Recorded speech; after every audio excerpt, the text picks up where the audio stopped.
Ladies and gentlemen, we continue the action with 4 rounds international super featherweight contest. Introducing to you, fighting out of the red corner, wearing the red trunks trimmed with black, weighed in at 8 stone 13 pounds 3 ounces.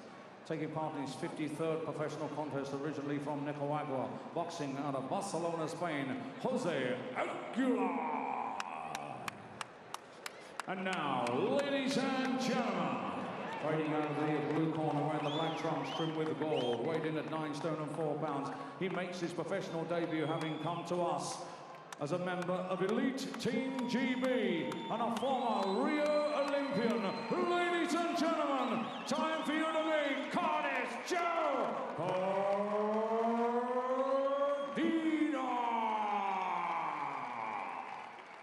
Timekeeper at the bell is Phil Morris, and our referee in charge of the action is a member of the British Empire, Mr. Lee Innes, for 3-minute rounds in the super featherweight division. Stop boxing, stop boxing. When I say break, step back. Last of all, protect yourselves at all times. Touch them up. Good luck.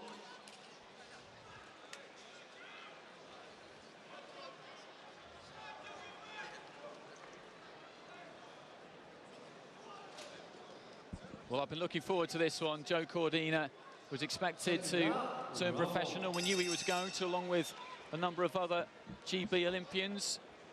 And tonight he makes his professional debut against Jose Aguilar. We've already seen Josh Kelly and Lawrence Okoli in recent weeks. Katie Taylor making her pro debut before Christmas. Nicola Adams and Daniel Dubois in recent times as well. And Cordina, the latest. He won't be the last. There's still a couple to go. The likes of Josh Buatsi and Joe Joyce. Kesashbak too. Their future's not decided just yet. But Cordina has got a lot of skill. I saw him a lot in the amateurs, in WSB as well. He's got that 5 3-minute round experience. But I was talking to him a few days ago, and despite the insistence that people have now really that top international amateurs move quick when they turn over, he says it's still very different. There's still a lot of big differences between amateur boxing, professional boxing. The main one being that he can get away with things in the amateurs that he can't get away with in the professionals, and he knows that. There's loads of differences, and I do believe that the amateurs are bridging the gap, and they're fighting more like pros, and they are fights, what they're having. They're not bouts anymore, the proper fights, the 3 minutes. There are no head guards, which I agree with on one-offs. I don't agree with in tournaments because cuts are opening up left, right and centre. But Cordina, for me, has always been one of the best of the bunch. I like his style. I love watching him. I like his attitude. There's about 6 of the GB lads in the crowd here watching him in the front few rows. Fraser Clark, Alalia Fire, the likes, and he's here and he's exciting, and he's one to watch. Well, another one we'll be seeing soon is in the front row opposite us, next to Eddie Hearn, is Anthony Fowler. He's just turned pro in Matchroom, trained by Dave Caldwell. Will make his debut on the Brooks Spence undercard on May the 27th. Jose Aguilar, 32 years old, the opponent. A growing band of Nicaraguan fighters boxing out of Barcelona. We saw him in with Charlie Edwards last July. Lasted 6 rounds. Edwards, of course, you'll be aware, was a flyweight at the time, super flyweight now.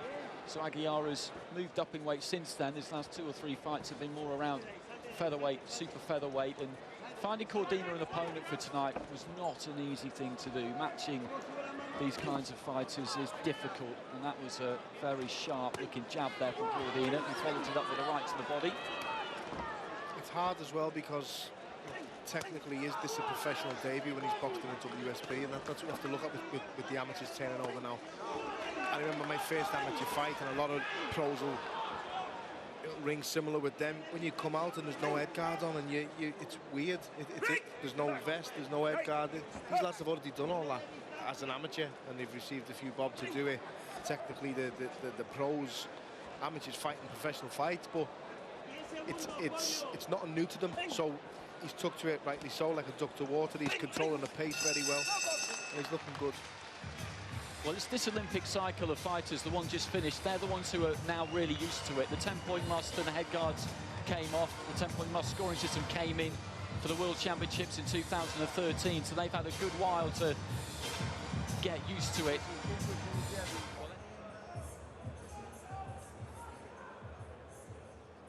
Second down, round 2. into the second round of this, the professional debut of Joe Cordina in the black and gold. The criticism you could have of him during his amateur career, despite the medals, was that he could switch off a little bit at times and just tend to try and do enough. The quarterfinals of the World Championships was a good example. He was in with Robson Conceição of Brazil, who went on to win Olympic gold 7 or 8 months later, and he should have won that fight. He really should. He could have won it if he'd just done a bit more, but he slightly took his foot off the pedal and it went away. As you said yourself, you won't get away with things like that in the professional game. As you go up the ladder and he's turning pro with the fanfare about, and the Olympian, he's going to have all the expectations about a good right hand over the top there. The heads have come close a few times, and as you said before, you know, if you want to get critical and see which things he's doing wrong so far, which is our job to do, he's just walking a little bit too relaxed, and the heads have come close once or twice, and there's not much else you can criticise tonight. He looks quality already. Lightning combination there from Cordina, and then just climbs in with another left hand. Aguilar, though, hasn't just come here to take a seat, that's for sure. He's proving that he's pretty tough in there.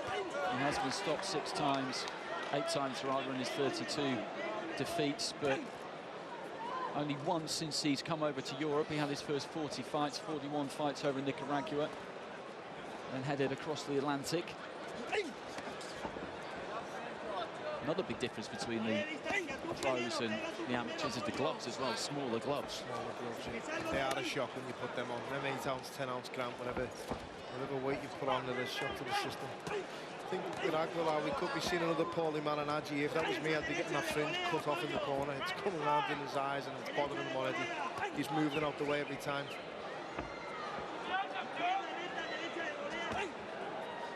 You can see the grimace on his face there, Aguilar, as another jab just crunches through the guard. He's trying to cover up as best he can, but Cordina is just proudly circling round. Chose Tony Sims as his trainer. Reason for that being that he was familiar with Tony Sims from his visits to Sheffield with Matchroom Fighters.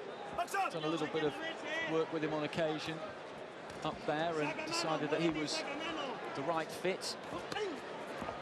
Really targeting the body a lot, Cordina, this round, and he's doing well. Throws nice shots, he mixes it up, head and body nice.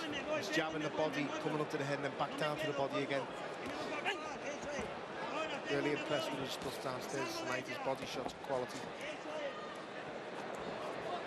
Aguilar, as you mentioned, just trying to toss that hair out of his eyes. Left to the body, followed by the left uppercut to the head there from Cordina, switching downstairs, upstairs. Bell goes to the end of the second round, and I think we can have a look at some of that body work from Joe Cordina now. Goes up, down and up again nicely. Jab to the head, trying to blind him with the jab, right hook to the side, right hand to the head and left hook down the body again. Up, down, really nice. It's variety so early in a pro career that you need. That's a nice added bonus. You know, the fighters who mix it up well, head and body, are the ones who will go far.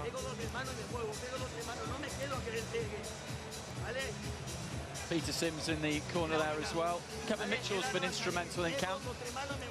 He had a great fight here against John Murray back in 2011. He's not here this weekend, but he's been doing a lot of work with John Ryder as well.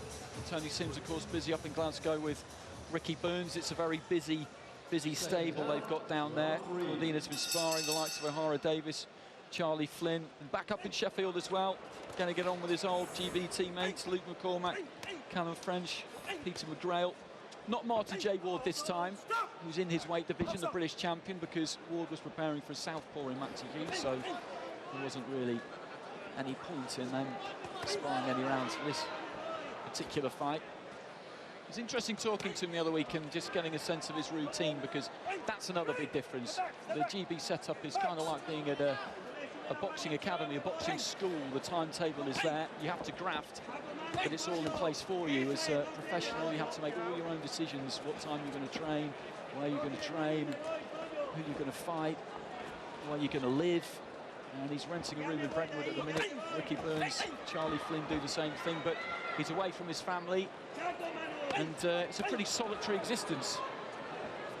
One thing about these amateurs coming over now and turning over, I'm not convinced about the longevity that they'll have, whether they'll have 30, 40 pro fights, because they're having hard fights in the amateurs as well. But they're hitting the pro game like a duck to water. The fitness is unbelievable. The one thing you see on some fighters when he turn pro, myself included, is trying to adapt to 3-minute rounds after only doing 2s when you're in the amateurs. It's a shock to the system. These lads are doing 3s in the pros anyway, so it's not new to them. The fitness on them all and the engine on them all is quality. Well, there's some recent very good examples of fighters moving really quick. Andrew Selby won a British title in his 5th fight. Josh Taylor, a Commonwealth in his 7th fight. Charlie Edwards challenged for a world title in his 9th fight, won that British title last week. Slightly different at the lower weights because there's not as much competition, but that's a kind of expectation that's on the likes of Cordina, and I do think to an extent we need to guard against that, because not everybody's going to be able to do that. Vasyl Lomachenko's the problem, really, for any amateur turning pro these days, given what he's managed to achieve, but he is the exception. He is not the rule. Big right hand there from Cordina. Ref's having a little look here. Big shot landed there. The ref took a little step towards Aguilar. It's just one-way traffic. There's nothing coming back. Real importance and nothing to note. It's just one-way traffic, and Cordina looking really good, going through the gears, trying desperately to get that stoppage on his debut. 2 crunching uppercuts there from Cordina, and again he just backs Aguilar up, and he's just bouncing his head around at the minute. Aguilar doing his best here into the last 20 seconds of round 3. You mentioned that the referee's been having a look. I wonder whether the corner might start to think about this as well. I think a couple more big shots that will make him a favour. At the end of the round, the corner should be pulling them out. It's just nothing coming back.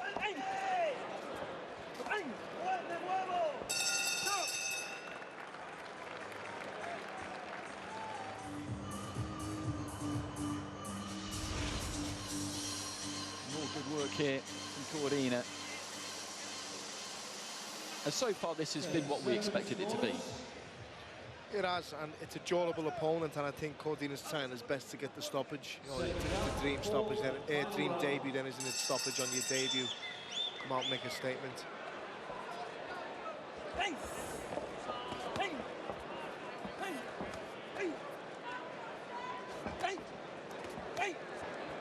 Jabbing to the head, then to the body, then the cuffing right hand. Step to the side from Cordina, and then throws the left, and Aguilar just doesn't have any time to do anything really other than just cover up, because the punches are raining in from all angles. He wants to fight as often as he possibly can over the next year. It's the same for everybody who turns over. Lawrence Okoli's been out twice already. They're all back on next week at Wembley. They're drawing lots, I believe, to decide who gets what slot on the bill, and the referee steps in and decides that enough is enough. There's a slight protest there from Jose Aguilar, but it's the right thing to do because he'd taken a lot already. There was really nothing coming back at times. He was doing his best to defend himself. He never looked particularly unsteady on his feet or devastatingly hurt, but as soon as it's not competitive, there's really no point in continuing any longer, and it had gone past the point of not being competitive, in all honesty, a while ago. You can understand his grievance, Aguilar. He may not have been hurt by Cordina's power, but there's nothing coming back, so it's a pointless exercise. You know, you're getting hit with some big shots. You don't need to take those shots. You know, the referee's there for your safety, and really stinging left uppercut and then two hooks around the side. There's no need to take too much of that. And it's one-way traffic, and it has been for the past 3 rounds. The first round was a good round. You're having to go back. The heads were coming close. But for the last 2-3 rounds, it's just been one-way traffic. A masterclass from Cordina on his debut, and he looks one to watch. Well, props to Aguilar as well. He took this at short notice, and he certainly didn't come here to lie down. Cordina, I don't think would have wanted a 30, 45-second blowout. He would have wanted to get up a sweat and get some rounds under his belt, and he's done that. And you see the mild protest there from Aguilar as the referee just waves it off. OK, let's go to John McDonald. Ladies and gentlemen, 46 seconds of the 4th round. Referee Lee Ennis has stopped the contest with Aguilar in opposition to continue. Therefore, your winner on his professional debut from college, Joe Cordina! Good debut for Joe Cordina. He was expected to win this one comfortably and hopefully learn a little bit in the process about life as a professional boxer. It is a different code. We've been outlining the differences. The gap has narrowed over the last 3 or 4 years particularly, but there are still things to get used to inside and outside the ring. But I'm sure he and promoter Eddie Hearn will be well pleased with his evening's work. And he's ringside now with Andy Scott. Joe, well done. A stoppage win on your professional debut. How did you find it in the paid ranks? Yeah, it was a bit different. Obviously, I've done WSB, which is pretty similar, but this is a lot slower pace. But yeah, I enjoyed it. But it was tough. It was very tough to get out of there. Yeah, did you think you were running out of time to break him down? Like you said, you took a lot of shots. Yeah, I didn't want to rush things. I wanted to take my time in the early round, but yeah, I thought in the last round I was running out of time. But yeah, I managed to get him out of there. So good performance. No cuts, no bruises. So is it straight onto Wembley Stadium for you? Yeah, and I haven't thought about it this week, because obviously I get over this one, but now this is out the way, I can look on to Wembley. Promoter Eddie Hearn, what did you make of Joe's professional debut? Good, and he realised how tough some of these guys are to work him over, to get him out of there. Now moving on to Wembley, he's fighting Jay Carney, undefeated fighter from Liverpool, who's going to come forward and try and win, and that's when you'll see the best of Joe Cordina. But a new Olympian, up and running, 1-0, on to 90,000 at Wembley next week. 1-0 as a pro. Sounds good. Well done.